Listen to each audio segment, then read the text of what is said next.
Hi guys! Good morning! Dito po sa ating video na ito ay makikita ninyo yung aming tatlong grupo or tatlong sessions na kung saan kami ay nag-zumba.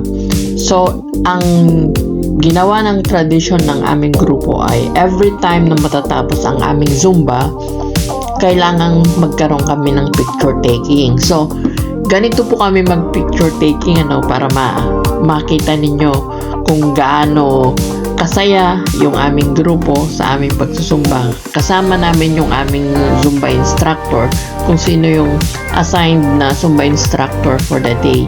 So ito po, bali tatlong tatlong sessions, iba-ibang sessions yan.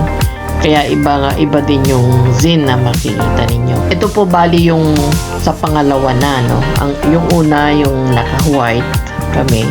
Tapos ito naman yung naka tie-dye ba ang tawag dyan. Ayan. Yan naman po yung pangalawa. Tapos yung pangatlo, yun naman po ay yung naka blue. Yan. So ganito po kami mag-picture taking, kakatapos lang naming mag-zumba pero parang gusto pa naming mag-zumba ulit. So ganyan po yung ganyan po kagulo, ganyan kasaya yung aming grupo. So kung kayo ay gusto nyo ding mag-join sa ganyan, sumali din po kayo sa mga zumba groups para kayo po ay makapag-exercise, makapagpapawis.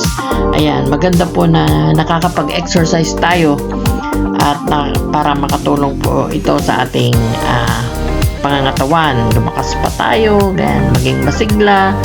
Ayan, kasama po yan. So, yan lang guys, sinishare ko sa inyo. Thank you.